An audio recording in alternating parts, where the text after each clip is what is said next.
Electric field கொடுத்துருக்காங்க. மின்புலம் எவ்வளோ? 30 x square IA. Electric field வந்து x ஆக்சிஸ்ல ஆக்ட் பண்ணுது. வேல்யூ எவ்வளோ? 30 x ஸ்கொயர் IA. அப்ப என்ன அர்த்தம்? எலக்ட்ரிக் ஃபீல்டு வந்து x பொறுத்து மாறுது. அதனால தான் x ஸ்கொயர் கொடுத்துறாங்க. இதே x ஆக்சிஸ்ல ரெண்டு பாயிண்ட் எடுக்கிறோம். ஸோ ஒரு பாயிண்ட் VA, இன்னொன்று வந்து V0. ரெண்டுத்துக்கு வந்து ரெண்டு டிஃப்ரெண்ட் பாயிண்ட்ல பொட்டன்ஷியல் டிஃபரன்ஸ் வந்து எவ்வளோ கொடுத்துருக்காங்க? VA V0 கொடுத்துருக்காங்க. இந்த ஏன்றது x is equal to 2 metre ஏன்னு எடுத்துக்கலாம். ஸோ V0 அப்படிங்கிறது ஆதிப்புள்ளி இருக்கிறது நம்ம என்ன எடுத்துக்கிறோம்? V0 எடுத்துக்கிறோம். சப்போ x ஆக்சிஸ் டிரா பண்றோம். எலக்ட்ரிக் ஃபீல்ட் இந்த டைரக்ஷன்ல ஆக்ட் பண்ணுது. எவ்வளவு value? E is equal to 30x square இங்க I கேப். இங்க ஒரு பாயிண்ட் இது V0 பொட்டன்ஷியல். இந்த பாயிண்ட் அது பொட்டன்ஷியல் VA. இந்த ரெண்டுத்துக்கும் உள்ள டிஃபரன்ஸ் தான் கண்டுபிடிக்கணும். VA க்கும் V0க்கும் எவ்வளவு டிஃபரன்ஸ் இருக்குன்னு தான் கண்டுபிடிக்கணும். எலக்ட்ரிக் ஃபீல்ட் மாறுறதுனால பொட்டன்ஷியல் மாறும். ஏன்னா x பொறுத்து எலக்ட்ரிக் ஃபீல்ட் மாறுது இல்லையா? அதனால பொட்டன்ஷியல் மாறும்.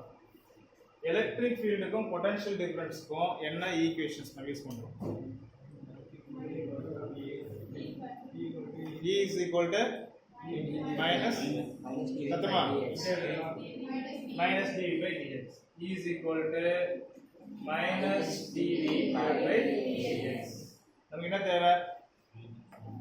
ஏ தேவை, dv தேவை. ஸோ dv மட்டும் வச்சுக்கிற இது என்ன ஆகும்? minus d into dx.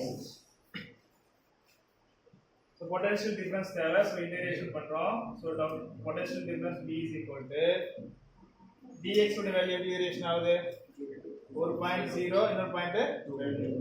அப்ப இனிஷியல் பாயிண்ட் 0 எடுக்கிற, ஃபைனல் பாயிண்ட் 2 எடுத்துக்கலாம். E உடைய வேல்யூ எவ்வளோ? மைனஸ் காமன் வெளிய எடுத்துக்கோ. 0 to 2. E உடைய வேல்யூ 30 x ஸ்கொயர். இங்க கேப்லாம் தேவையில்லை, I கேப்லாம் தேவையில்லை. ஏன்னா பொட்டன்ஷியல் இருக்குதுன்னா அது ஸ்கேலர், அது I கேப்லாம் போடக்கூடாது. So 30x square இங்க dx.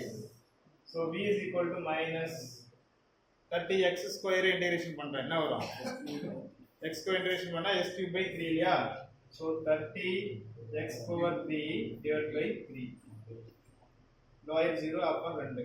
எது கேன்சல் ஆகுது? 3 க்கு 30 கேன்சல் பண்ணா 10 வருமா? So 10 காமன் வெளிய எடுக்கலாம். minus 10 x cube 2 cube எவ்வளோ? 8 minus 0 cube எவ்வளோ? 0.